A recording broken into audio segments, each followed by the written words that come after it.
Yo, what is going on, everybody? It is your boy Rocco coming in with a brand new video. Excuse my hoodie, excuse my beanie. I'm in desperate need of a haircut, and I just gotta cover up the locks, you feel me?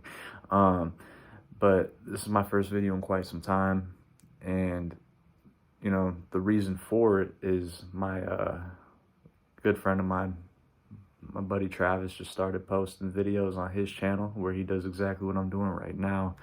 Puts on the camera, starts talking into it, relaying his thoughts, and I thought it was really cool. A, by doing that, he's learning more about himself, and B, he's, speaking on what's on his mind, right? And in doing that, he's creating a community of people who are also prone to do the same thing, and people are all learning from each other, and that's something that I like to do, and I'd love to contribute in the world in, one way or another. And if it's in a small way such as this, then that would be awesome. But for this first video back, one of the things that I want to talk about is change. I think this is cool. I'm changing right now by, posting this video on YouTube. And change is something that a lot of people fear, including myself, if I'm being honest. And, I think a big reason for that, and it's something that I've come to, dissect and think about in my own mind, is, it's an identity issue, right?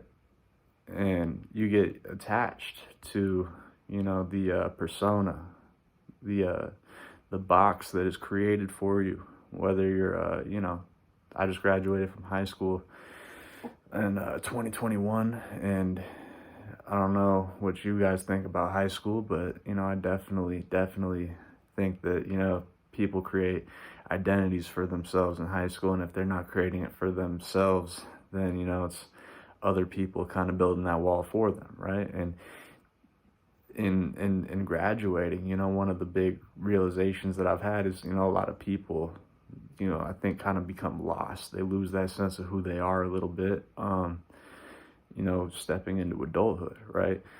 And it creates, an identity crisis. And with that being said, that I think a problem that a lot of people face, including myself for quite some time, was, holding on to those old identities and being afraid to, step out of those, confines, and really do something different, and step into that discomfort that is created when you allow change to happen. Because sometimes change gets thrown at you, but sometimes you have to also create change, and I think that's the more difficult of the two to initiate, for sure. Maybe not necessarily to deal with all the time, but nonetheless, there's it's of mass importance to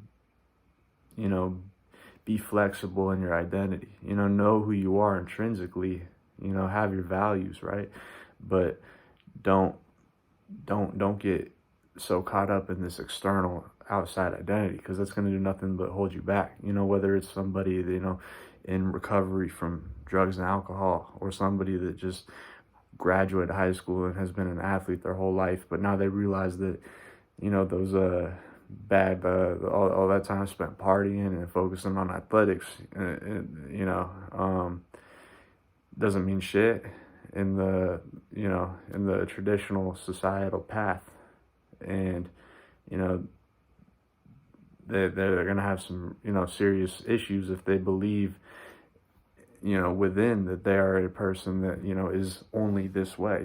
I'm an athlete, and that means I can't do anything else. Whereas if you are somebody that is flexible in that identity and believes, all right, I'm not I haven't been a YouTuber, but I can be, right? Or, I haven't been clean, but I can be, and I can become that person that is willing to do this. Because the reality is if nothing changes, and you are going to remain that person for as long as you allow yourself to remain that person, right?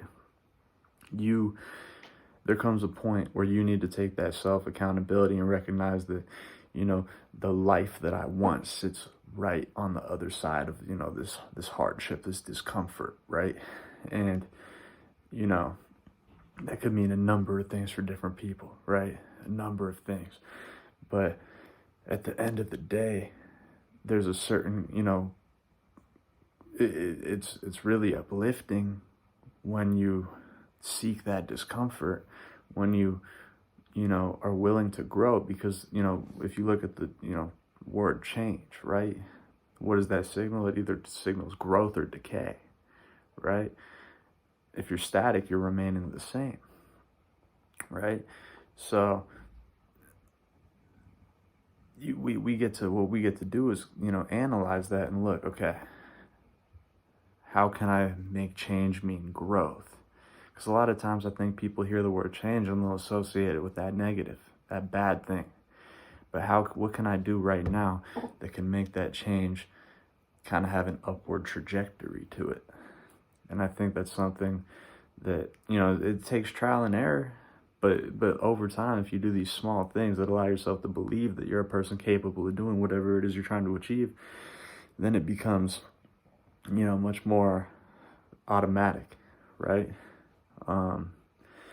Because you can only go so long before losing your mind, you know, and your old identity. You know, you can't be that fucking, you know, high school athlete forever. You can't be that, you know, simply nerd forever. There comes a time where you need to, you know, step outside of those boundaries. You need to develop leadership, learn how to follow, learn how to work with other people, learn how to do the things you've always wanted to do.